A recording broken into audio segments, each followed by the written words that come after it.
चांगशाओ की, जिसे मालूम हो चुका था कि आज से 200 साल बाद एक ऐसी जंग उसका इंतजार कर रही है जो कि पूरी इंसानियत को निगल जाएगी। डीमंस इंसानों की ताक में बैठे हुए हैं, लेकिन चांगशाओ अपनों को मरते हुए नहीं देख सकता, इसलिए वो फैसला करता है कि वो इस जंग से पहले ही खुद को इमॉर्टल बना देगा। जहाँ इस कल्टीवेशन के सफर में उसे कई सारे एडवेंचर से गुजरना पड़ता है। तो इस कहानी की शुरुआत में हमें बताया जाता है कि प्राचीन काल में इस दुनिया पर डीमन क्लैन का राज था, मगर फिर विच क्लैन का उदय हुआ और उन्होंने डीमन क्लैन पर अत्याचार करना शुरू कर दिए। इसलिए डीमन किंग डोंगहोंग ताई ने अपना डीमन कोड बुजाओ माउंटेन पर सेट कर दिया और फिर इसके बाद उन्होंने विच क्लैन के साथ जंग का ऐलान कर दिया। इसी दरमियान डीमन किंग के 10 बेटे यानी डीमन प्रिंस 10 सूरज में तब्दील हो गए और उन्होंने धरती पर तबाही मचाना शुरू कर दी। धरती पर जो भी जिंदगियां थी वो सफर करने लगी, उनकी दुनिया तबाही की कगार पर थी। मगर तभी विच क्लैन का सबसे पावरफुल योद्धा प्रकट हुआ। उसने उन 10 डीमन प्रिंस के साथ जंग शुरू कर दी। उसने अपने तीरों से 9 डीमन प्रिंस को खत्म कर दिया, मगर अभी भी लुया नाम का डीमन प्रिंस जिंदा था। उस पर हमला होने से पहले वहाँ से भाग गया था। इस जंग ने पृथ्वी पर तबाही मचा दी। डीमंस और विचेस ने अपना बहुत कुछ खो दिया, मगर इसी का फायदा इंसानों ने उठा लिया। उन्होंने पहले तो विचेस को हराया और फिर डीमंस पर भी हमला कर दिया। इस अटैक में बुजाओ माउंटेन पर मौजूद डीमन कोड बुरी तरह से तबाह हो गया था। तो ह्यूमन कल्टीवेटर्स यानी सभी सेंट ने एक साथ मिलकर इस डीमन कोड को सही कर उसे हेवनली कोड में बदल दिया। अब यहाँ पर डीमंस का नहीं बल्कि इंसानों का राज है। मगर डीमन प्रिंस लोया अभी भी कहीं पर छुपा है। उसने जितनी हो सकी उतनी तबाही मचा दी ताकि वो हेवनली कोड को डिस्ट्रॉय कर पाए, मगर डीमन प्रिंस अकेला ही बच गया था। अगर उसे इंसानों को खत्म करना है तो उसे अपने डीमन भाइयों को पुनर्जीवित करना होगा। तो अब हमें एल्डर युआन दिखाए जाते हैं जो ध्यान में बैठे हुए थे और तभी अचानक से मौसम बदलने लगता है। वो देखते हैं कि वहाँ पर डीमन प्रिंस लोया जो कि अब किंग बन गया था वो आ चुका है। वो फायर के टोर्नेडो से बाहर निकलकर युआन से कहता है कि डिस्टर्ब करने के लिए माफी चाहता हूँ, मगर मुझे तुमसे कुछ जरूरी काम है। और ये सीन यहीं पर कट हो जाता है। अब अगले सीन में हम अपने हीरो ली चांगशाओ को देखते हैं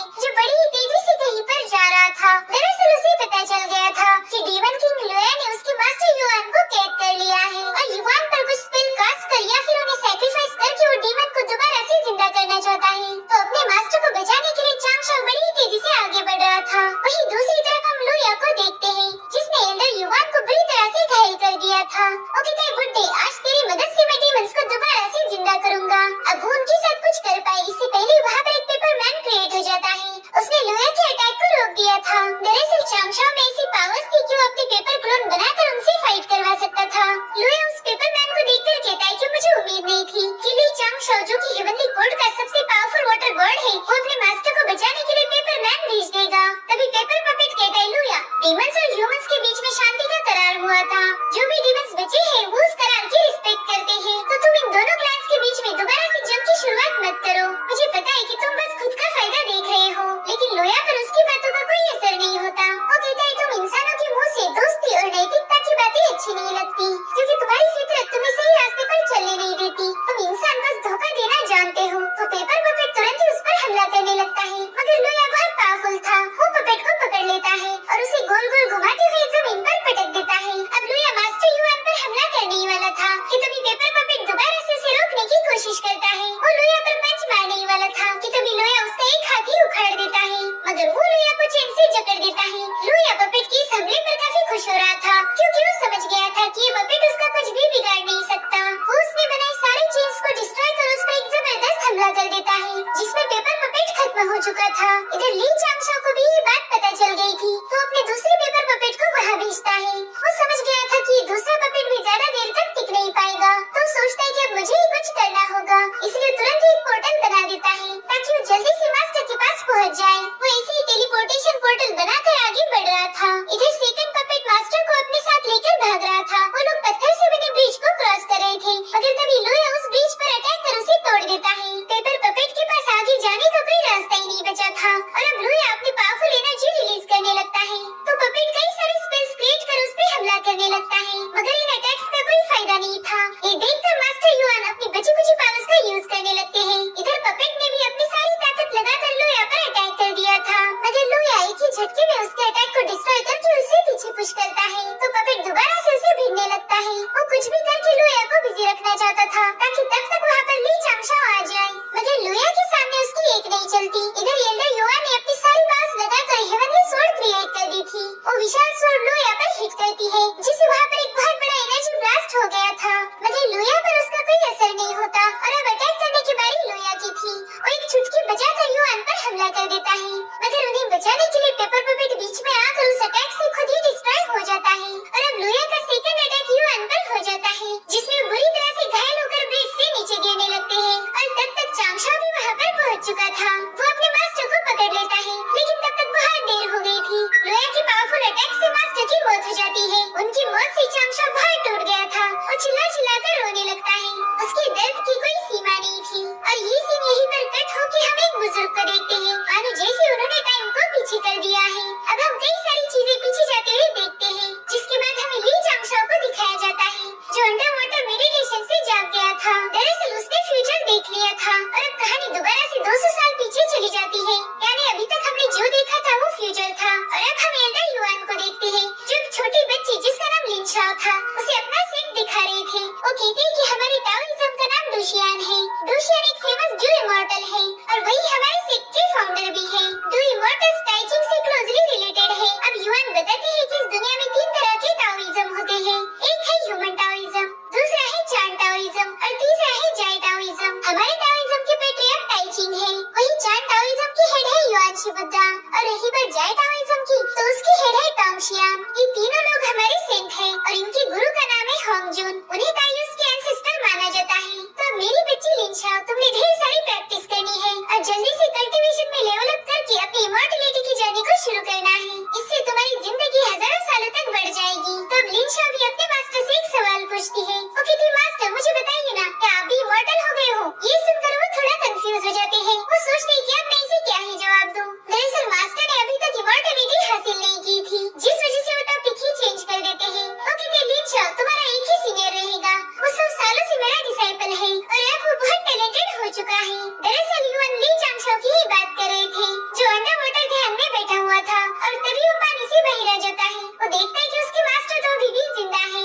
इधर मास्टर उस पर चिल्ला रहे थे कि तुम बस फालतू की टेक्निक पर अपना वक्त जाया करते हो। मैंने 1000 दफे तुम्हें बोला है कि कोई पावरफुल टेक्निक सीख लो, मगर तुम तो बस पानी में जाके बैठ जाते हो। मैं तो तंग आ गया हूँ तुमसे। इधर चांगशा तो सोच ही रहा था कि मेरे मास्टर जिंदा है, यानी मैंने जो कुछ भी देखा वो एक सपना था। तो तुरंत ही जाकर अपने मास्टर को गले से लगा लेता है। मास्टर के साथ लिन शाओ भी ये देखकर थोड़ा कंफ्यूज थी। उसे लग रहा था कि ये बंदा तो पूरा पागल है। अब मास्टर उसे अपनी छड़ी से मारते हुए पूछते हैं कि अब ये नई नौटंकी कौन सी है, पागलों जैसी हरकतें नहीं करो। और तभी चांगशा की नजर लिन शाओ पर जाती है तो लिन शाओ उसे देखकर स्माइल करती है। अब चांगशा कहता है, मास्टर आपसे मार खा के मुझे बहुत खुशी मिलती है, क्योंकि आप मेरे अच्छे के लिए ही मुझे मारते हो। वो कहते हैं ना कि अच्छी दवा हमेशा कड़वी होती है। ये सुनकर मास्टर कहते, क्या कहा तुमने? तुमने मुझे कड़वा बोला? बेटा चांगशा, अब होगी तुम्हारी पिटाई। जिसके बाद वो चांगशा को मारने के लिए उसके पीछे लग जाते हैं। तो चांगशा इधर उधर भागते हुए कह रहा था कि मास्टर मेरी बात तो सुनिए, मेरा मतलब वैसा कड़वा नहीं था, बल्कि अच्छा वाला कड़वा था। और तभी वो देखता है कि मास्टर काफी थक गए हैं, तो वो भी रुक जाता है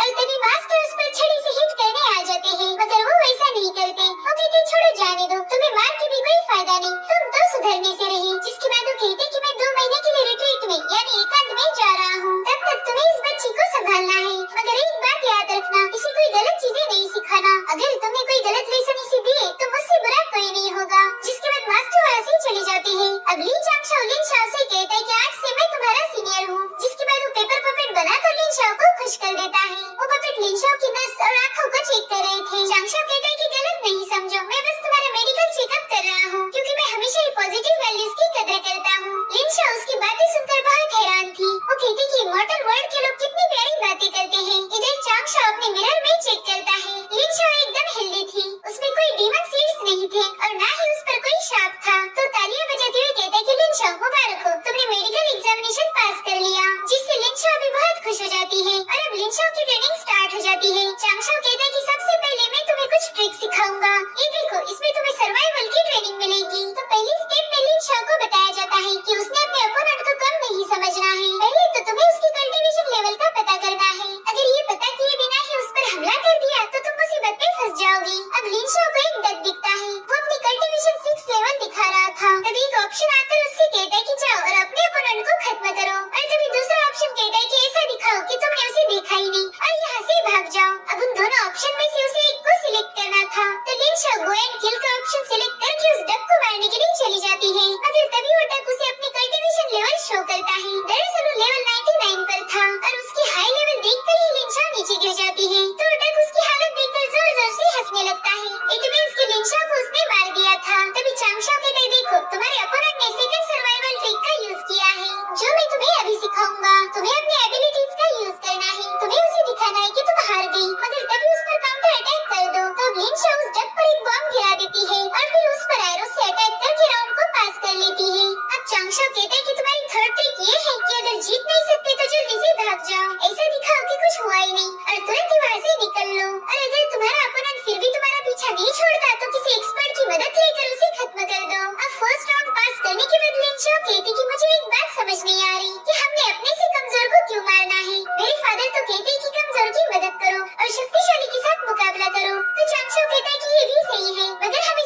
सकती हो। तो अब मुझे बताओ कि तुमने क्या सीखा। तो कहती जब भी खतरा दिखे तो तुम दबाकर भाग जाओ, इस तरह से तुम जिंदा रह सकते हो। तो चांगशो कहता है वेरी गुड, यही तो मैं तुम्हें सिखाना चाहता था। और तभी वहाँ पर एल्डर युआन पहुँच जाते हैं। वो कहते चांगशो मैंने तुम्हें क्या बताया था कि इस बच्चे को अच्छी ट्रेनिंग दो, और तुम उसे भगोड़े की ट्रेनिंग दे रहे हो। जिसके बाद एज यूजुअल वो चांगशो की पिटाई करना शुरू कर देते हैं। लिन शाओ को पता था कि अब तो ये नहीं रुकने के, इसलिए वो अपना बाजा बजाने लगती है। और इधर चांगशो अपनी जान बचाने में बिजी था। अब हमें कुछ दिनों बाद का सीन दिखाया जाता है। मास्टर दोबारा से रिट्रीट पर जा रहे थे। तो कहते चांगशो तुम्हें मेरी गैर हाजिरी में लिन शाओ को अच्छी से ट्रेनिंग देनी है। तो चांगशो कहते मास्टर क्या आपको डर नहीं लगता कि मैं इस बच्ची को बिगाड़ दूंगा। तो मास्टर से गुस्से में पूछते हैं कि क्या कहा तुमने। तो कहते सॉरी वो तो गलती से निकल गया। तो मास्टर कहते लिन शाओ बहुत छोटी है, उसे सुरक्षित रखना ही तुम्हारी जिम्मेदारी है, समझ गए तुम। तो कहते हाँ मास्टर मैं अच्छे से समझ गया। तो मास्टर कहते मुझे तो तुम्हारी बातों पर रत्ती भर भी यकीन नहीं है, तुम तो एक नंबर के बेवकूफ हो। इतना कहकर वो वहाँ से चले जाते हैं। अब दोबारा से लिन शाओ की ट्रेनिंग शुरू हो जाती है। चांगशो कहता है कि आज से 10 सालों बाद डोशियन एक्सपीरियंस कॉन्फ्रेंस होने वाली है, इसका मतलब तुम्हारे पास 3650 दिन है। तो पूछती है कि एक्सपीरियंस कॉन्फ्रेंस क्या होती है, जिस पर चांगशो बताता है कि इसमें तुम बाहर जाकर प्रैक्टिस करते हो, इससे तुम्हारी स्किल और शार्प बन जाती है। अगर तुमने कॉन्फ्रेंस अटेंड की तो तुम मुझे और मास्टर को प्राउड फील करवाओगी। तो बताओ क्या तुम इस कॉन्फ्रेंस में जाना चाहती हो। तो कहती हाँ मैं आपको और मास्टर का नाम रोशन करना चाहती हूँ। तो चांगशो तुरंत ही उसे कल्टीवेशन की जानकारी देने लगता है। वो कहता है कि हमारी दुनिया में कल्टीवेशन की 4 स्टेजेस होती है। फर्स्ट स्टेज है की रिफाइनिंग। अगर तुम्हें वाकई कॉन्फ्रेंस में पार्टिसिपेट करना है तो फिर तुम्हें की रिफाइनिंग स्टेज तक पहुँचना ही होगा। यहाँ तक जाने के लिए तुम्हारे पास 10 सालों का टाइम है। सेकंड कल्टीवेशन स्टेज का नाम है गॉड ट्रांसफॉर्मिंग। थर्ड स्टेज को वर्चुअल रिफाइनिंग कहते हैं। और सबसे आखिर में आती है ताओइज्म अचीविंग स्टेज। इन सारे स्टेजेस को पार करने के बाद ही तुम एक इमॉर्टल बन सकती हो। इन हर एक स्टेजेस के 9 लेवल्स होते हैं। तो चलो अब तुम्हारी पहली स्टेज की रिफाइनिंग के बारे में बात करते हैं। अगर तुमने इसे अचीव कर लिया तो तुम किसी भी ऑब्जेक्ट को हवा में उठा सकती हो।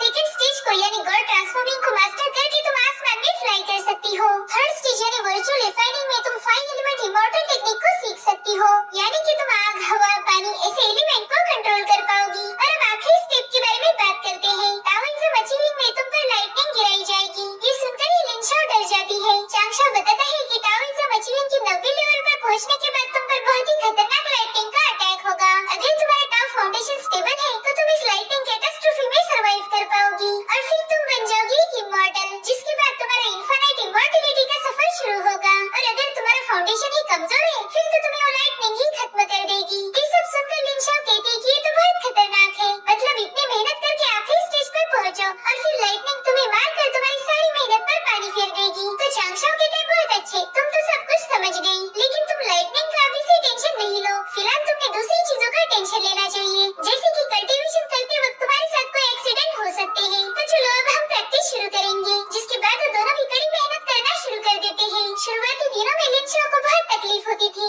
मगर वो पीछे नहीं हटती। ऐसे ही समय बीतता जा रहा था और उन दोनों में काफी अच्छी बॉन्डिंग भी बन गई थी। ऐसे ही सालों साल बीत गए थे और लिन शाओ अब जवान हो गई थी। उस एरिया के सभी लड़के उसकी खूबसूरती के दीवाने थे। वो तो बस उसे नजर भर देखने के लिए भीड़ लगाया करते थे। और अब एक्सपीरियंस कॉन्फ्रेंस का दिन आ जाता है। सभी लोग बायफेन हॉल में जमा हो गए थे। लिन शाओ भी अपने सीनियर चांगशो के साथ वहाँ पहुँच गई थी। वहाँ पर हम एल्डर डोशियन को देखते हैं, जो कि एक इमॉर्टल है और इस सेक्ट के हेड भी है। वो कहते कि यहाँ पर 4 वेन्यूज हैं, तो तुम लोगों को अपनी स्ट्रेंथ और पावर्स के अकॉर्डिंग एक वेन्यू में दाखिल होना है। जिसके बाद गेंशा नाम के एल्डर एक डायग्राम ओपन करते हैं। उसके अंदर 4 वेन्यूज थे, जिसमें एक है वाटर, दूसरा है फायर, तीसरा है लाइटनिंग और चौथा है अर्थ। अब कल्टीवेटर्स की ताकत चेक करने के लिए 4 चेक पॉइंट्स बनाए गए थे और वो भी 4 अलग अलग कॉन्टिनेंट में। उनमें से सबसे खतरनाक बाइजुलू नाम का कॉन्टिनेंट था। अगर इन लोगों ने चेक पॉइंट को क्रॉस कर दिया तो ये कॉन्टेस्ट में जा सकते थे। तो ये लोग अपने अपने पावर्स के अकॉर्डिंग किसी भी एक वेन्यू को सिलेक्ट करते हैं। वहाँ पर वांगची नाम का बंदा था। वो अपने सीनियर से कहता है कि इन चारों में से सबसे खतरनाक कॉन्टिनेंट बाइजुलू है। तो उसकी सीनियर जिसका नाम यान था वो कहती तुम सही बोल रहे हो, लेकिन अगर हम चेक पॉइंट तक पहुँच गए तो हमें बहुत खास इनाम मिल सकता है। तुम बिल्कुल फिक्र नहीं करो, मैं तुम्हें प्रोटेक्ट करूंगी। इधर चांगशो भी सोचता है कि अरे वाह, यहाँ पर तो सबसे डेंजर कॉन्टिनेंट है। अब स्ट्रेंथ चेकिंग राउंड स्टार्ट हो जाता है। सभी डिसाइपल अपने पावर्स के अकॉर्डिंग फर्स्ट बैरियर को क्रॉस करना शुरू कर देते हैं। उनमें से कुछ लोग पास तो कुछ एलिमिनेट हो रहे थे। तभी लिन शाओ चांगशो से बात करने लगती है। वो लोग माइंड पावर से ही बातें कर रहे थे। यहाँ का सबसे सेफ कॉन्टिनेंट सी कोस्ट है, तो हम वही जाएंगे और फिर वहाँ पर अच्छा परफॉर्म करने के बाद हमें अच्छे से रिवॉर्ड भी मिलेंगे। जिसके बाद उस सी कोस्ट में जंप लगा देती है। वहाँ पर कई सारी वाटर वेव्स थी जो उसे क्रश करने की कोशिश कर रही थी, मगर उन सभी को क्रॉस करके लिनशाओ ने स्ट्रेंचिक राउंड पास कर लिया था। वो बहुत खुश हो जाती है, मगर तभी चांगशाओ कहता है कि तुम सी कोस्ट में चली जाओ, मेरा प्लान तो कुछ और है। तो गुस्से में कहती सीनियर आप बहुत बुरे हो। इधर चांगशाओ देखता है कि जो लोग भी बाइजुलू कॉन्टिनेंट में जा रहे हैं वो स्ट्रेन चेकिंग में फेल होकर एलिमिनेट हो रहे हैं। तभी वहाँ पर शियाना नाम की बंदी पहुँच जाती है।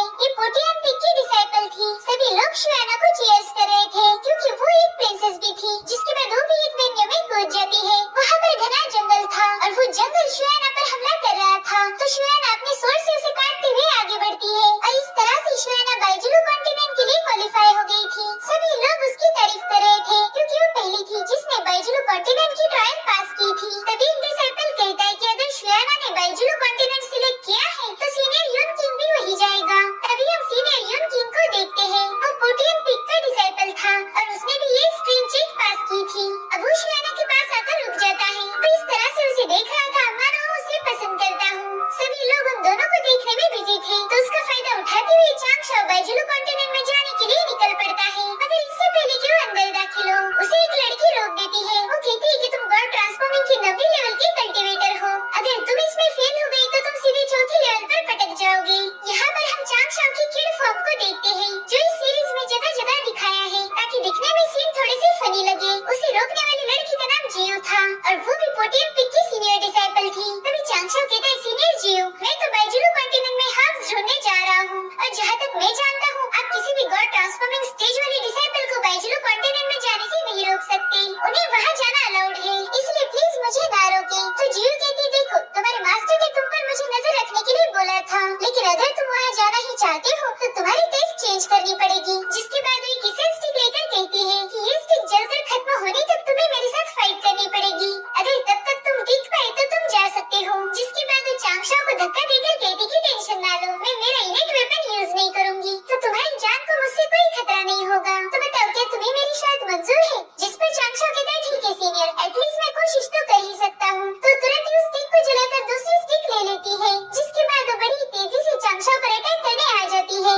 जिससे वो जैसे तैसे बच गया था। अब जियो लगातार उस पर हमला कर रही थी मगर चांगशाओ उनसे बचते जा रहा था। जिसके बाद वो हवा में फ्लोट करता है तो जियो उस पर स्लैश अटैक करके उसे नीचे लेके आती है। वो उसमें अपनी स्टिक स्टैब करने वाली थी कि तभी चांगशाओ स्मोक एस्केप का यूज करता है और फिर वुडन एस्केप से जियो पर हमला कर देता है। इस टेक्निक की वजह से कई सारे वुड्स जियो पर हमला कर रहे थे मगर जियो बड़ी ही तेजी से उन्हें डिफेंड करती है। तो चांगशाओ जल्दी से अर्थ एस्केप का यूज करता है, लेकिन तब तक जियो उसके पास अटैक करने आ चुकी थी, इसलिए जल्दी से गोल्ड एस्केप को एक्टिवेट कर देता है। जिससे वहाँ पर दो बड़े बड़े पॉट क्रिएट होकर आपस में टकराने लगते हैं। उनकी आवाज इतनी तेज थी कि जियो को चक्कर आने लगते हैं, मगर वो अपने माथे पर टिचकी मार के दोबारा से नॉर्मल हो जाती है। इधर चांगशाओ भागने में बिजी था, तभी जियो से अपने पैर से मुंह के बल पटक देती है। अब वो चांगशाओ पर फाइनल अटैक करने वाली थी कि तभी वाटर एस्केप का यूज करके वहाँ से भाग निकलता है। जियो उससे कह रही थी कि तुम्हारे एस्केप टेक्निक ने तो मेरा दिमाग खराब करके रखा है, रुको मैं तुम्हें अभी मजा चखाती हूँ। जिसके बाद उस पर कई सारे स्लैश अटैक करने लगती है, जिससे चांगशाओ जैसे तैसे बचता जा रहा था। लेकिन इस पर जियो ने पोटियन पिग का सिंगल स्वॉर्ड फॉर्मेशन बना दिया था जिसे स्टारी स्काई भी कहा जाता था। इसके एक ही अटैक से कई लोग महीनों तक ढंग से चल नहीं पाते। वहाँ मौजूद डिसाइपल कह रहे थे कि बाप रे जियो तो बहुत खतरनाक निकली। इधर चांगशाओ भी बड़ी तेजी से उसके सारे अटैक को डॉज कर रहा था। जिसके बाद वो ड्रैगन एक्सप्लोरिंग पेस का यूज करते हुए यहाँ से वहाँ जंप लगाकर खुद को बचाने लगता है और फाइनली वो स्टारी स्काई से बाहर आ जाता है। मगर जैसे वो पीछे पलटता है उसके गले पर स्टिक लगाकर जियो खड़ी थी, वो आगे जा भी नहीं सकता था, अगर गया तो स्टिक उसके गले के आर पार हो जाएगी। और तभी जियो अपनी स्टिक हटाकर कहती वाह मैं तो जीत गई। वो सबको बताने लगती है कि मैं जीत गई। तो सभी डिसाइपल जबरदस्ती उसकी हाँ में हाँ मिलाने लगते हैं और कहते ब्रावो ब्रावो सीनियर आप तो जीत गई। इधर जियो की नजर चांगशाओ पर पड़ती है, वो उसी स्टिक की तरफ देख रहा था तो भी उस स्टिक को देखती है। दरअसल वो स्टिक अभी भी जलना बाकी थी और अब जाके वो बुझ जाती है। इट मींस कि चांगशाओ ये मुकाबला जीत गया था बिकॉज वो बिना कोई चोट लगे उसके सामने खड़ा था। ये देखकर जियो को तो शौक ही लग गया था। वो चांगशाओ के सिर पर स्टिक से मारते हुए कहती कि तुम तो एक नंबर के बदमाश हो, पता नहीं इतनी सारी ट्रिक तुम कैसे सीख लेते हो। और अब मेरी बात कान खोलकर सुन लो, बाइजुलू कॉन्टिनेंट कोई घूमने की जगह नहीं, वो बहुत डेंजर प्लेस है। अगर तुम मेरी टीम में मारेंगे तो तुम्हारे मास्टर मेरे पास ही रोते हुए आएंगे, भले ही तुम किसी काम के नहीं, मगर मास्टर तुमसे बहुत प्यार करते हैं। वो चांगशाओ के साथ बात करते करते उसे मार भी रही थी। तभी चांगशाओ उसे एक स्क्रॉल दिखाता है। वो कहता है कि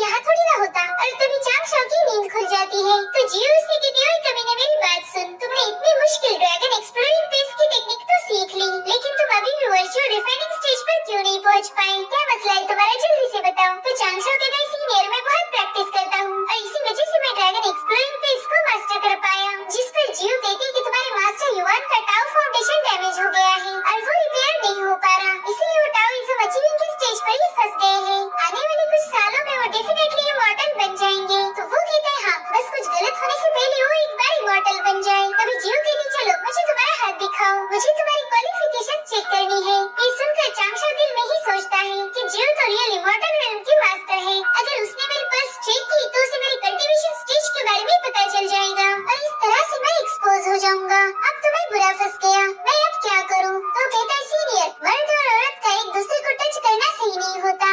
इस पे जियो को बहुत गुस्सा आ जाता है। वो कहती कि फालतू की नौटंकी मेरे सामने नहीं चलेगी। तो चांगशा जल्दी से उससे दूर भाग जाता है। इधर यून किंग शुआना से कहता है कि जब हम बाइजुलू में पहुंच जाएंगे मैं तुम्हारी मिंजिंग हब को ढूंढने में मदद करूंगा। तो वो कहती है कि तुम्हें तकलीफ उठाने की जरूरत नहीं, ये मेरा काम है, तो मैं इसे खुद ही कर लूंगी। इधर चांगशा जो को झूठ पे झूठ बोले जा रहा था, वो कहता है सीनियर, मुझे बचपन से एक बीमारी है। अगर किसी औरत ने मुझे छुआ तो मेरी बॉडी अकड़ने लगती है। जियो हंसते हुए कहती है अच्छा जी, लेकिन मुझे तो ये झूठ लग रहा है। वो कहता है हाँ मुझे पता है कि ये बीमारी काफी अजीब है, लेकिन यही मेरा सच है। और उतने में ही शुआना पीछे से आकर उसकी गाल पर टच करती है। वो कहती बड़ी अजीब बीमारी है ये तो। इसलिए अब चांगशा नीचे गिरकर जानबूझ के अकड़ने का नाटक करने लगता है। अब अगले सीन में हम एक अनजान आवाज को सुनते हैं। वो बंदा कहता है कि जादुई कीड़ा मिल चुका है, हमें बस प्रिंसेस को बाइजुलू आने तक वेट करना है। उसके हाथ में एक कीड़ा भी था। अभी कौन है ये हमें आगे पता चलेगा। हमें अब लीच वॉर के बारे में बताया जाता है। हजारों सालों पहले लीच वॉर हुई थी, जिसमें बुजो माउंटेन यानी कि जहाँ पर हेवनली कोर्ट है, वहाँ की सेलेस्टियल पिलर्स कोलैप्स हो गए थे,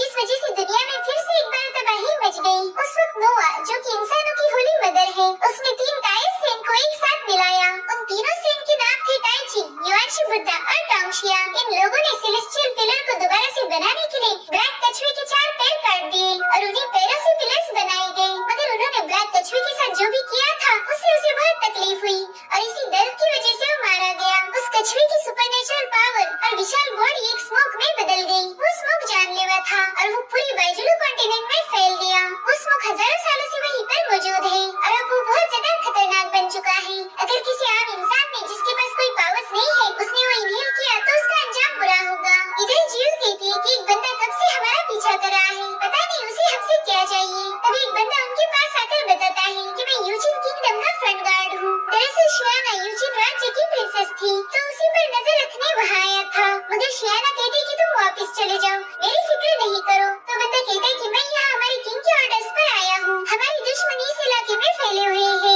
तो राजा को फिक्र थी कि कहीं वो लोग आप पर स्नीक अटैक ना कर दे, इसलिए प्लीज मुझे आपके साथ आने दीजिए। उसकी बातें सुनकर चांगशा दिल में ही कहता है कि ये बंदा तो बहुत झूठा है। यूजिन राज्य में मॉर्टल्स और मॉर्टल्स दोनों भी रहते हैं, साथ ही यूजिन को डुशियन का भी सपोर्ट है, तो शुआना पर अटैक नहीं हो सकता। ये बंदा डुशियन के लोगों की मदद लेने की बजाय खुद ही यहाँ चला आया, इसका जरूर से कोई प्लान होगा। तभी यून किंग शुआना से कहता है कि बाइजुलू कंट्री बहुत खतरनाक है, इसलिए जनरल यूएन को हमारे साथ आने दीजिए, वो आपको प्रोटेक्ट कर सकते हैं। तभी जियो कहती यून किंग, क्या तुम जनरल को पहले से जानते हो, क्योंकि उसने तो यहाँ आते ही अपना नाम नहीं बताया था। तो यून किंग कहता है मैं बचपन से शुआना के साथ पला बड़ा हूँ, इसलिए मैं इस बंदे को जानता हूँ। ये शुआना के फादर के भरोसेमंद जनरल है। इधर चांगशा सोचता है कि पक्का ये दोनों बचपन के प्रेमी है, लेकिन यून किंग का स्टेटस ज्यादा हाई नहीं है। इधर जियो भी जनरल को उनके साथ चलने की परमिशन दे देती है। अब हमें इस सी कोस्ट का सीन दिखाया जाता है, जहाँ पर एल्डर ने सभी को बताया था कि अगर यहाँ तुम्हें जिंदा रहना है तो अपनी पूरी ताकत लगाकर डीमंस के साथ फाइट करो। अब कॉन्टेस्ट शुरू होते ही क्रैब डीमन लिंचा पर हमला करने आ जाता है, मगर वो अपने पावर टैलिस्मान से उसे खत्म कर देती है, जिसके बाद वो ऐसे ही टैलिस्मान का यूज करते हुए कई सारे मॉन्स्टर्स को मार देती है। मगर तभी वहाँ पर ढेर सारे क्रैब्स आ जाते हैं।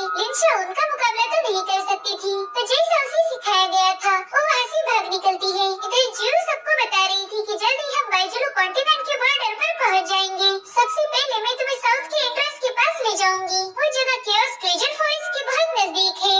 यान उससे पूछती कि सीनियर बाइजुलू इतना खास क्यों है और वहाँ पर एंट्रेंस क्यों लगाया गया, जिस पर जियो कहती कि बहुत अच्छा सवाल पूछा तुमने। देखो हजारों सालों पहले जब लीच वॉर हुई थी तब कई सारे डीमंस और विचेस इसी इलाके में आके छुप गए थे और इस तरह से बाइजुलू उनका घर बन गया। आमतौर पर वो लोग यहाँ पर दिख भी जाते हैं, इसलिए यहाँ पर एंट्रेंस लगाया गया। जिसके बाद जियो उन लोगों को एक गेट के पास छोड़कर कहती कि तुम लोग पहले गाँव में जाओ और वहाँ से स्मोक अवॉइडिंग टैलिस्मान लेकर आओ, उसके लिए तुम्हें थोड़ा खर्च करना पड़ेगा और ठीक 2 घंटे बाद तुम यहाँ आना। तो सभी लोग टाउन की तरफ जाने लगते हैं, मगर चांगशा वहीं पर बैठा हुआ था। तभी जियो उसे पैसे देकर कहती कि मुझे पता है तुम्हारे मास्टर के पास ज्यादा पैसे नहीं है जो तुम पर खर्च कर पाए। मुझे ये समझ नहीं आता कि इस छोटे से पिग को गार्ड क्यों करते हैं, अगर वो कोई बड़ा सा पिग चूज करेंगे तो उन्हें ज्यादा पैसे मिलेंगे। अब जाओ और अपने लिए टैलिस्मान खरीद लो। तो चांगशा भी उसका शुक्रिया अदा करता है। इधर शुआना ये सब देख टैलिस्मान और पिल्स की बात कर रही हो वो ऑलरेडी मेरे पास है। तभी शियाना उसे कुछ पैसे देकर कहती कि मेरी तरफ से माफी है, थोड़ी देर पहले मेरी वजह से तुम्हें बहुत तकलीफ हुई थी, उसके लिए माफ कर देना। इतना कहकर वो टाउन की तरफ चली जाती है। चांगशो सोचता है कि यार ये लड़की इतनी भी बुरी नहीं है जितना मैं समझता था। अब हमें 2 घंटे बाद का सीन दिखाया जाता है जहाँ पर जियो इन सभी को मैसेंजर जेल देकर बताती है कि जब भी तुम लोग किसी मुसीबत में फंसो तो इसे बस क्रश कर देना और मैं तुम्हारी मदद करने आ जाऊंगी। ये कॉन्टेस्ट 20 दिनों तक चलेगा। अगर इस दरमियान तुमने जेल मैसेंजर या फिर खुद ही क्विट कर दिया तो तुम इस कॉन्टेस्ट में फेल हो जाओगे। इसलिए मैं तुम्हें सलाह दूंगी कि मिशन पर अकेले नहीं जाओ। मुझे पता है तुम लोग खास जड़ी बूटियों की तलाश में हो, लेकिन अकेले जाना खतरनाक साबित होगा क्योंकि उन जड़ी बूटियों को बहुत ही खूंखार जानवर गार्ड करते हैं। अगर तुम लोग उन्हें दिख गए फिर तो उनकी दावत हो जाएगी क्योंकि वो जानवर तुम्हें किसी सप्लीमेंट से कम नहीं समझते। जिसके बाद शियाना से कहती कि खासकर तुम्हारी जैसी नाजुक स्किन वाली लड़कियां तो उन्हें बहुत पसंद है। जिस पर शियाना कहती मास्टर प्लीज ऐसी बातें नहीं करो, लेकिन जियो उसकी बातों पर ज्यादा ध्यान न देती हुई कहती है कि सच में शियाना मैं तुम्हारी खूबसूरती से बहुत जलती हूँ। तुम्हारी स्किन कितनी सॉफ्ट है और मेरी स्किन तो बहुत ड्राई है। साथ ही मेरे पास ऐसा कोई नहीं जो दिन रात मेरे आगे पीछे घूमता रहे। हाय तुम कितने लकी हो। जियो की बातों से चांगशो को बहुत हंसी आ रही थी। अब जियो कहती खैर मेरी बकबक तो हो गई, अब तुम लोग जंगल में जा सकते हो। अभी जनरल यूएन कहती कि मुझे यहाँ पर प्रिंसेस के साथ रहने के लिए भेजा गया है, तो क्या मैं उनके साथ जा सकता हूँ? तभी शियाना उससे कहती कि जनरल आप यहीं पर सीनियर जियो के साथ रुक जाओ, मैं खुद का ख्याल रख सकती हूँ। अब यूनकिंग भी जनरल को बताता है कि आप फिक्र मत करो, मैं अपनी जान की बाजी लगाकर भी प्रिंसेस शियाना की हिफाजत करूंगा। चांगशो सोचता है कि बंदा तो प्रिंसेस पर पूरी तरह से लट्टू है। अभी सभी लोग टैलिस्मान को एक्टिवेट करके अंदर चले जाते हैं। वहीं चांगशो ने एक नहीं बल्कि ढेर सारे टैलिस्मान अपनी बॉडी पर लगा दिए थे। तभी जियो से पीछे से एक लात जड़ के अंदर भेज देती है और कहती है कि तुम अपने 90 लेवल पर हो तो इन लोगों के साथ ही रहना, समझ गई तुम? तभी चांगशो उसे सीक्रेटली कुछ बताता है। अब वो क्या बोलता है ये हमें आगे पता चलेगा।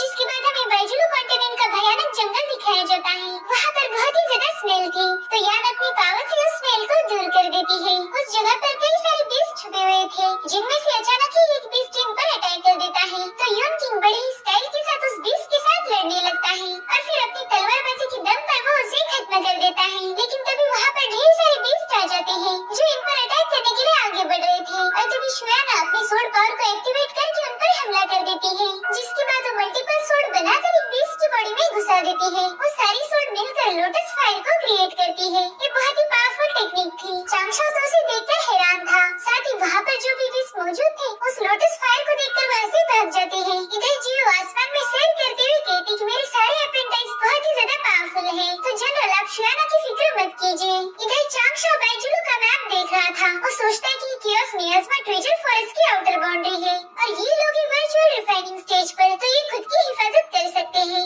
ये लोग जंगल की सीमा से गुजर रहे हैं, लेकिन मुझे उसके अंदर जाना पड़ेगा क्योंकि मुझे जो चाहिए वो जंगल के अंदर है। बस मुझे इन लोगों से अलग होने की कोई तरकीब ढूंढनी होगी। साथ ही मुझे सीनियर जियो से भी पीछा छुड़ाना होगा क्योंकि ऊपर हवा में फ्लोट करते हुए हम पर नजर रखी है। अभी सभी लोग एक जगह रुक जाते हैं। यूनकिंग कहता है कि मैं और प्रिंसेस यमजिंग हब की तलाश में हैं, इसलिए हम दोनों साथ जाएंगे। तभी वांगचिन कहता है कि मैं भी मेरे सीनियर यान के साथ दूसरे रास्ते से जा रहा हूँ, तो चांगशो बताओ तुम किसके साथ जाना चाहते हो? चांगशो कहता है मैं तो अकेला ही जाऊंगा। अब वो कुछ बोले इससे पहले चांगशो उन्हें बाय बाय बोलकर वहाँ से भाग जाता है। उसकी इस हरकत के बारे में जियो को भी पता चल गया था। वो कहती आखिर ये लोग अलग अलग क्यों जा रहे हैं? इन लोगों को मैंने एक साथ रहने की सलाह दी थी लेकिन ये मेरी नहीं सुनते। जिस पर जनरल कहता है कि अगर तुम्हें लगता है कि प्रिंसेस खतरे में है तो मुझे उनके पीछे जाने दो। तो वो कहती जनरल ये तो होने से रहा, इंस्टेड हम एक काम करेंगे, हम इन तीनों पर बारी बारी नजर रखेंगे। अब वो बड़ी ही तेजी से जाकर यान और वांगचिन को चेक करती है। उन दोनों की फ्लर्टिंग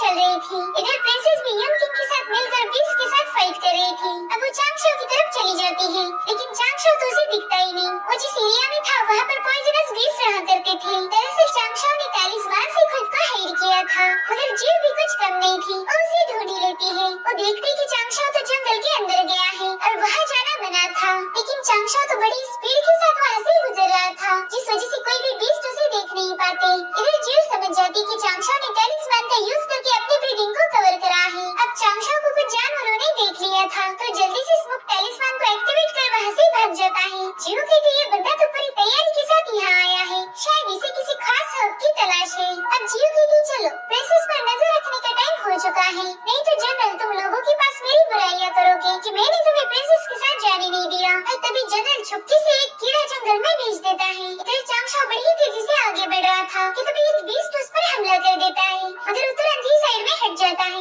वो सोचता है कि मैं भी यहाँ आना नहीं चाहता था क्योंकि जंगल का ये इलाका बहुत खतरनाक है, मगर मेरे पास कोई ऑप्शन भी नहीं था। जिसके बाद चांगशाओ वहाँ पर एक स्पाइडर वेब क्रिएट करता है ताकि उसके पीछे आने वाले बीस्ट उसी में फंस जाए। जिसके बाद चांगशाओ हब ढूंढने के लिए निकल गया था और तभी हम उसी मिस्टीरियस शख्स को देखते हैं। वो भी चांगशाओ का पीछा कर रहा था। इधर चांगशाओ को अपनी मकड़ी की जालों से पता चल गया था कि कोई उसके पीछे है। अब हम कुछ असैसिन्स को देखते हैं जो इन सभी लोगों को मारने की प्लानिंग कर रहे थे। अब इन लोगों के एग्जैक्ट प्लान के बारे में हमें थोड़ी देर में पता चलेगा। वहीं दूसरी तरफ हम शियाना को देखते हैं जो बड़ी ही तेजी से जंगल में मौजूद खतरनाक बग्स को मार रही थी और उसकी स्किल देखकर जियो बहुत इम्प्रेस थी। वहीं दूसरी तरफ हम यान और वांगची को देखते हैं। उन पर भी अचानक से हमला हो जाता है तो वांगची और यान मिलकर उन असैसिन्स को दूर फेंक देते हैं, मगर तभी वहाँ पर एक स्मोक क्रिएट होता है और वो दोनों भी उसकी चपेट में आकर बेहोश हो जाते हैं। इधर जियो के हाथ में जेड क्रिस्टल ब्रेक होने लगते हैं तो वो समझ जाते हैं कि वांग और यान खतरे में है, इसलिए जल्दी से उनकी तरफ जाने लगती है। मगर फिर चांगशाओ का भी क्रिस्टल ब्रेक हो जाता है तो जियो और जनरल डिसाइड करते हैं कि वो दोनों अलग अलग जाकर इन लोगों की मदद करेंगे। इधर चांगशाओ के पीछे एक बंदा लग गया था तो चांगशाओ अपने टैलिस्मान पावर का यूज करके उसे चकमा दे देता है, मगर जैसे ही चांगशाओ उस पर अटैक करने जाता है वो बंदा अपनी सोड उसमें घुसा देता है। इधर जियो वांगची और यान के पास आ गई थी तो दोनों भी बेहोश पड़े हुए थे। जियो समझ जाती कि वहाँ पर काफी मिस्टीरियस हो रहा है तो जल्दी से अपने आसपास पत्थरों की दीवार बनाकर सही समय रहते उन दोनों को लेकर वहाँ से भाग निकलती है। इधर शियाना पर भी अटैक हो जाता है मगर उसने उसे समय रहते ही डिस्ट्रॉय कर दिया था, लेकिन अब उन लोगों पर कई सारे असैसिन्स एक साथ ही अटैक कर देते हैं। इससे पहले कि वो शियाना को कुछ कर पाए उसने ही अपने मल्टीपल स्वॉर्ड से उन्हें मार दिया था, लेकिन तभी उनमें से एक बंदा ब्लैक कलर की पिल को कंज्यूम करता है जिससे वो सभी मरे हुए लोग दोबारा से जाग जाते हैं। शियाना ये सब देखकर बहुत शॉक हो जाती है। इधर जियो के पीछे एक वाटर ड्रैगन लगा हुआ था। वो समझ जाती है कि ये ड्रैगन ट्रैपिंग एरी है तो वो उसे ब्रेक करने की कोशिश करती है, मगर वो एरी ब्रेक ही नहीं हो रही थी, इसलिए उस ड्रैगन पर चिल्लाने लगती है। वो कह रही थी कि तुम मेरे साथ ऐसी घटिया ट्रिक क्यों खेल रहे हो, अगर दम है तो मेरे साथ फाइट करो। और तभी बाकी बचे जेड क्रिस्टल भी उसे इशारा कर देते हैं कि शियाना और यान किंग भी खतरे में है। इधर वो असैसिन चांगशाओ से कह रहा था कि तुमने साबित कर दिया कि तुम किसी काम के नहीं हो, लेकिन तभी वो समझ जाता है कि ये तो असली चांगशाओ नहीं है, ये उसका पेपरमैन था। दरअसल टाओइस्ट की सुपरनेचुरल पावर्स से पेपर में भी जान डालकर उसे एज ए ह्यूमन यूज किया जा सकता था और तभी उस पर एक पॉइजन स्मोक से हमला हो जाता है। वो बंदा चारों ओर चांगशाओ को ढूंढ रहा था तभी चांगशाओ स्काई चेंजिंग अम्ब्रेला का यूज करके उसे ट्रैप करने की कोशिश करता है तो वो हंसते हुए कहता है, बच्चे तुम मुझे कैद नहीं कर सकते। जिसके बाद उस अम्ब्रेला को डिस्ट्रॉय करने के लिए उस पर कई सारे स्लैश अटैक कर देता है, साथ ही अम्ब्रेला भी उस पर हमला कर रही थी। अब वो जैसे उसके पास जाता है अम्ब्रेला उस पर तेज रोशनी से अटैक कर उसे नीचे फेंक देती है। अब वो बंदा एक जगह ट्रैप हो गया था, तब तक चांगशाओ भी बाहर आ चुका था। वो उस बंदे पर कई सारे अटैक्स कर रहा था, लेकिन वो बंदा उन सारे अटैक्स को डिस्ट्रॉय कर देता है, इसलिए चांगशाओ फाइनली उसके सामने आकर सीधा उसके माथे पर अपने एरो से हमला करता है। उसने अपने पेपर टैलिस्मान को भेज दिया था। वो पेपर टैलिस्मान उसे जकड़कर उस पर पॉइजन से हमला कर रहे थे। पॉइजन इतना खतरनाक था कि वो बंदा सीधा जलकर राख बन जाता है। अब चांगशाओ पेपर टैलिस्मान को ऑर्डर देता है कि इस बंदे की सोल से सभी बुराइयां निकाल कर प्रे करो ताकि ये दोबारा से रिबॉर्न हो पाए, ताकि ये अगली लाइफ में कोई अच्छा इंसान बन पाए। तो पेपर टैलिस्मान तुरंत ही काम पर लग जाते हैं और उसके लिए प्रे करते हैं, साथ ही उसकी सोल से सारी बुराइयों को वैनिश कर देते हैं। उनका काम खत्म होने के बाद वहाँ क्रिएट हुई शील्ड अम्ब्रेला भी चली जाती है और टैलिस्मान के साथ मिलकर चांगशाओ की रिंग में पहुंच जाती है। अब चांगशाओ उस बंदे के लिए दुआ करते हुए कहता है कि हम मिट्टी से ही बने हैं और उसमें ही मिल जाएंगे। चांगशाओ को उस बंदे की स्टोरेज रिंग भी मिल चुकी थी। वो कहता है, मैंने मेरा पेपरमैन खो दिया लेकिन बदले में मुझे ये रिंग मिल गई, इट मींस कि मेरा इस फाइट में कोई लॉस नहीं हुआ। वहीं दूसरी तरफ जियो अभी भी ड्रैगन एरी में फंसी हुई थी। वो कहती, बाप रे मुझे इस एरी में बहुत इरिटेट हो रहा है, अगर यहाँ मेरे सीनियर होते तो बहुत अच्छा हो जाता। और तभी उसकी सीनियर को छींक आ जाती है। वो समझ गए थे कि जियो उन्हें याद कर रही है। इधर शियाना उन असैसिन्स के साथ फाइट करके थक गई थी। वो कहती, आखिर तुम लोग चाहते क्या हो, क्यों हम पर अटैक किया। तभी वहाँ पर जनरल यूएन पहुँच जाता है। वो कहते, प्रिंसेस तुम्हारे राज्य ने 100 सालों पहले नानशाकु कॉन्टिनेंट के हजारों कंट्रीज को डिस्ट्रॉय कर दिया था और इसी अटैक में मेरा गाँव भी तबाह हो गया और इसी वजह से मैंने तुम्हारे साथ वफादार होने का नाटक किया ताकि मेरे मकसद पूरे हो जाए। इधर सीनियर जियो समझ गई थी कि ये सब जनरल की ही प्लानिंग थी, क्योंकि जैसे ही उसके पास से चला गया वहाँ पर ड्रैगन एरी क्रिएट हो गई और तभी उसे याद आता है कि चांगशाओ ने बाइजुलो जाने से पहले जियो को बताया था कि ये बंदा दूसरी ओरिजिन का है, ये हमारी कंट्री का नहीं है, तो इस पर जल्दी से भरोसा मत करना। तो जियो समझ गई थी कि जनरल शुरू से ही उसको उल्लू बना रहा था। इधर चांगशाओ उस मरे हुए बंदे की प्रिमोर्डियल स्पिरिट की मेमोरीज को चेक करने लगता है। तभी उसे कुछ विजन्स दिखते हैं जिसमें जनरल किसी बंदे को उनके अटैक की सारी प्लानिंग बता रहा था। वो कहता है कि हमने ड्रैगन ट्रैपिंग एरी का यूज करके जियो को उस पे फंसाना है ताकि वो दूसरों की मदद ना कर पाए। लेकिन प्रिंसेस शियाना का क्या करना है? तो मिस्टीरियस बंदा कहता है कि उससे तो मैं निपट लूंगा। वो कहता है शियाना के राज्य ने हमारे राज्य को डिस्ट्रॉय कर दिया था, मगर अब हम दोबारा से उसे बनाएंगे और तब मैं तुम सभी लोगों को हीरो का खिताब दूंगा। और ये मिस्टीरियस बंदा कोई और नहीं बल्कि युन किंग था और वो बस प्रिंसेस को लाइक करने का नाटक करता आया था। अब उसका ये राज चांग शॉ भी जान गया था। वो कहता है मुझे शुरू से इस बंदे पर शक था, वो इतना अच्छा कैसे हो सकता है, लेकिन मैं इसमें क्या ही कर सकता हूँ। वैसे भी मैं दूसरों के मैटर में कान नहीं अड़ाता। और तभी वो एक बग को देखता है जो उस पर नजर रखे हुए था, तो चांग शॉ तुरंत ही उसे खत्म कर देता है। वो कहता है कि जनरल ने इस जंगल में कई सारे बग्स छोड़ दिए हैं ताकि वो बग सभी पर नजर रख पाए। वाकई युन किंग ने बहुत मेहनत की है ताकि वो जियो को इस मैटर से दूर रख के अपने प्लान को अंजाम दे पाए।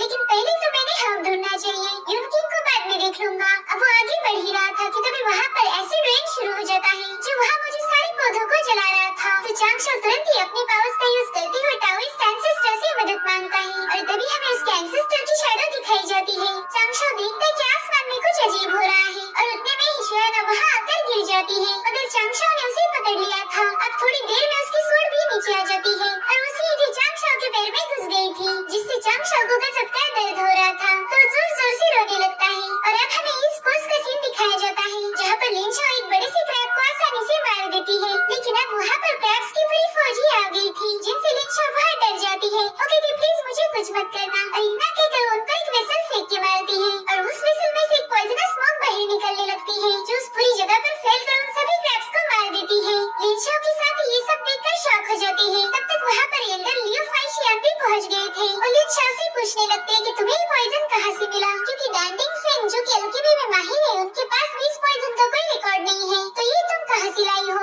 जिस पर लिन शॉ बताती है कि ये पॉइजन मेरे सीनियर चांग शॉ ने बनाया है। ये बताने के बाद उसे रियलाइज होता है कि उसने कितनी बड़ी गड़बड़ कर दी है। दरअसल चांग शॉ पॉइजन रिफाइनिंग करता है, ये बात एक सीक्रेट थी। तो लियो फाइशियान कहती कि मेरे सीनियर वांग पॉइजन को रिफाइन करने के अलग अलग मेथड को सीखना चाहते हैं, तो क्या तुम मुझे एक बॉटल पॉइजन दे सकती हो ताकि वो मैं मेरी सीनियर को दूंगा जिससे वो बहुत कुछ सीख सकते हैं। तो लिन शॉ ना चाहते हुए भी उन्हें एक बॉटल थमा देती है। वो खुद को ही कोस रही थी कि ये मैंने क्या कर दिया, मैंने मेरी सीनियर को एक्सपोज कर दिया, अब पता नहीं मैं सीनियर को क्या ही जवाब दूंगी। और तभी आसमान में हम एक क्रैब को देखते हैं जो अपने सीनियर से कह रहा था कि इस बार तो इंडोशियन के लोगों ने हद पार कर दी है, मैं अभी जाकर उन्हें सबक सिखाता हूँ। तो वो बंदा कहता है रुक जाओ, देखो उन लोगों ने ज्यादा मेहनत किए बिना ही हमारे इतने सारे मॉन्स्टर्स को मार दिया, शायद यही इंसानों की स्ट्रेंथ है। अगर ऐसे ही चलता रहा तो ड्रैगन खतरे में पड़ जाएंगे। इधर हम शियाना के साथ एग्जैक्टली क्या हुआ था वो देखते हैं। जब उसे पता चला कि जनरल उसका दुश्मन है तो कहती कि हमारे राज्य ने तुम्हारे साथ हमेशा अच्छा बर्ताव किया,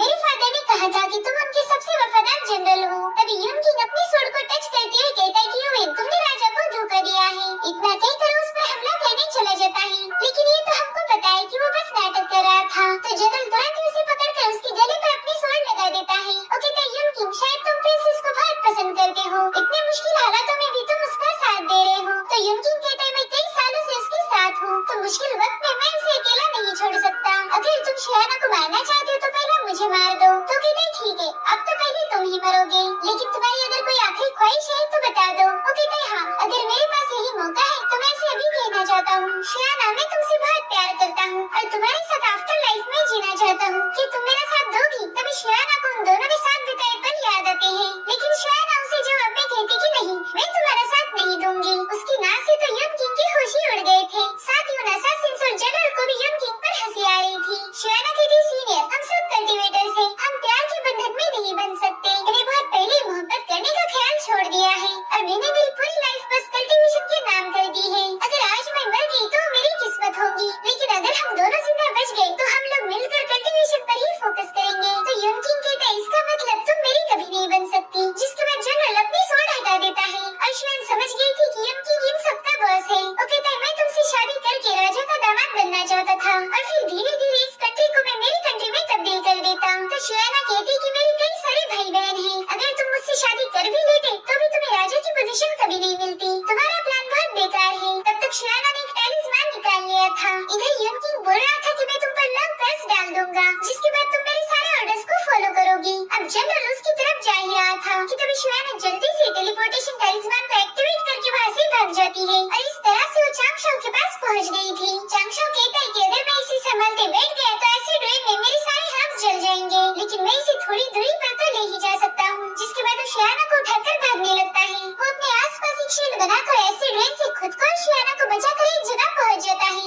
वहाँ पर उसने आग जला ली थी और तभी शियाना को होश आ जाता है। वो समझ गई थी कि चांगशाओ ने ही उसकी जान बचाई है। वो सोचती है कि ये बंदा तो वाकई बहुत अच्छा है। साथ ही वो देखती कि चांगशाओ ने उसके गहरे घावों को भी हील किया था और तभी उसे याद आता है कि चांगशाओ ने कहा था कि मुझे एक सीरियस बीमारी है, अगर किसी औरत ने मुझे टच किया तो मुझे बहुत तकलीफ होती है। तो सोचती है कि शायद इसका मतलब वो ठीक हो चुका है। तो चांगशाओ से पूछती है कि आपको तो बीमारी थी ना, क्या वो ठीक हो गई? अब चांगशाओ को समझ नहीं आता कि वो उसे क्या जवाब देगा, इसलिए वो वहाँ से भागना ही सही ऑप्शन समझता है। उसके जाने के बाद शियाना देखती कि चांगशाओ ने उसके लिए एक मैप बनाया था। साथ ही उसमें एक नोट भी छोड़ रखी थी जिसमें शियाना को सजेशन दिया था कि कभी भी इतनी जल्दी किसी पर भरोसा मत करना और तुम इस नक्शे को फॉलो करके यहाँ से बाहर जा सकती हो। शियाना अब रोने लगती है। वो समझ गई थी कि चांगशाओ बहुत अच्छा बंदा है, अगर वो नहीं होता तो शियाना भी जिंदा नहीं बचती। जिसके बाद वो अपने स्वord को समन करके डिसाइड करती है कि वो यून किंग की हकीकत सबके सामने लाएगी और साथ ही चांगशाओ ने उस पर जो एहसान किया था उसे भी रिपे करेगी। वो कहती है कि मैं मेरे फादर को भी बता दूंगी कि उन्होंने भी किसी पर आंख बंद करके भरोसा नहीं करना चाहिए। जिसके बाद वो 9 प्रिमोर्डियल स्पिरिट का यूज करते हुए अपने स्वord को फोर्स करने लगती है ताकि और ज्यादा पावरफुल बने।